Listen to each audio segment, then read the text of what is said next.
Good morning, guys. We're starting out with a pretty sunrise and a couple of clouds in Springfield. It's really warm, though. 71 degrees already in Springfield on south winds at 9 miles per hour. Temperatures much above average by about 20 degrees. It's 74 degrees in Joplin, 68 in Monette, and 71 in Mountain Grove. Winds out of the south about 5 to 10 miles per hour, and they'll pick up as we head through the afternoon, turning hot and breezy. Southerly gusts up to 30 miles per hour, 90 for a high, pretty close to our records, and a grade of an A- with the sunshine and the heat.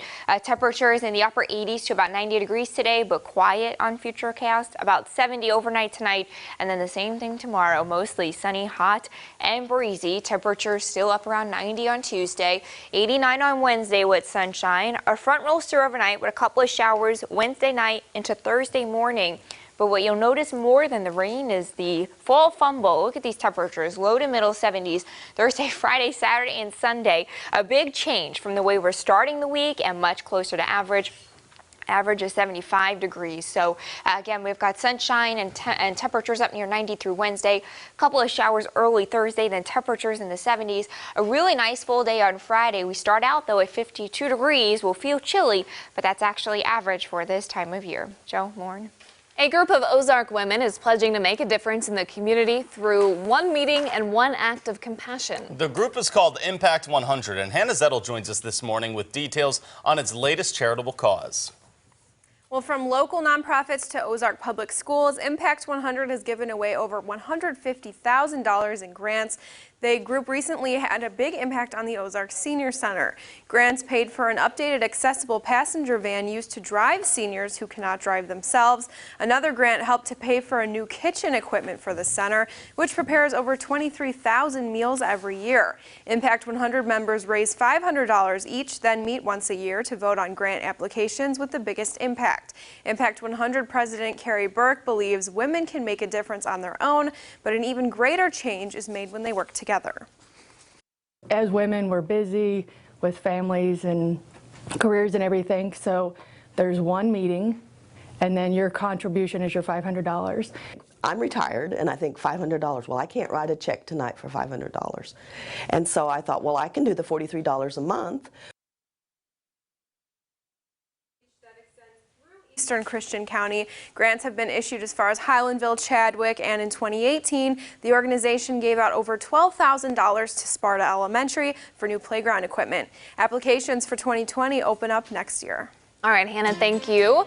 Moving on to putting crime in focus, a jury trial for a Lebanon man accused of murder is scheduled to begin today. Kashawn Ward Williams faces charges of first-degree murder and armed criminal action.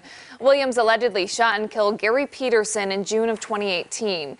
A probable cause statement says witnesses told investigators the incident followed an argument between the two men over Peterson's involvement with a woman. Williams is currently serving 6 years in prison for domestic assault in an unrelated case. Some info with your right to know now. National trends are showing that the number of elderly people in homeless communities is increasing, and Springfield is seeing that as well.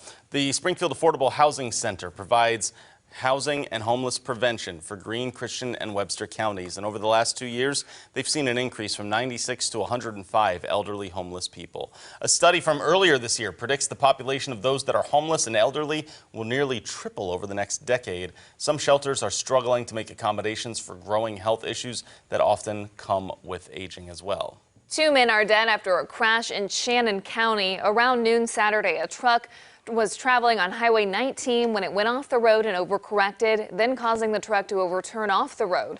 52-year-old James Fears and 61-year-old Dale Weber were both ejected from the truck and later pronounced dead. The Highway Patrol report says neither men were wearing seatbelts. A 12-year-old girl was struck and killed by a vehicle in Lebanon Saturday night. At about 7:30, police officers responded to an accident involving a pedestrian.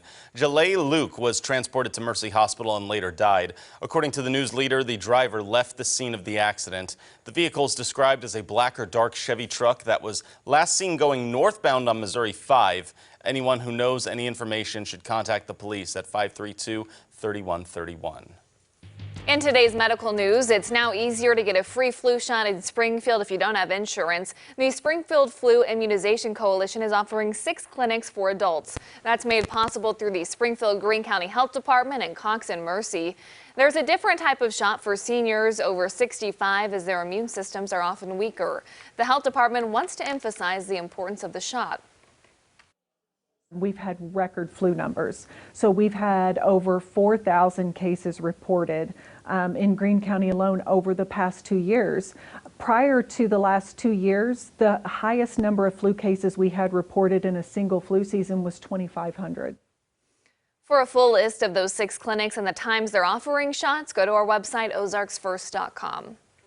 And how about a local spotlight for us this morning? The fall season brings many traditions with it, but also brings out black walnuts, which are exclusive to the Ozarks. Hammond's Black Walnuts will begin accepting its crop tomorrow.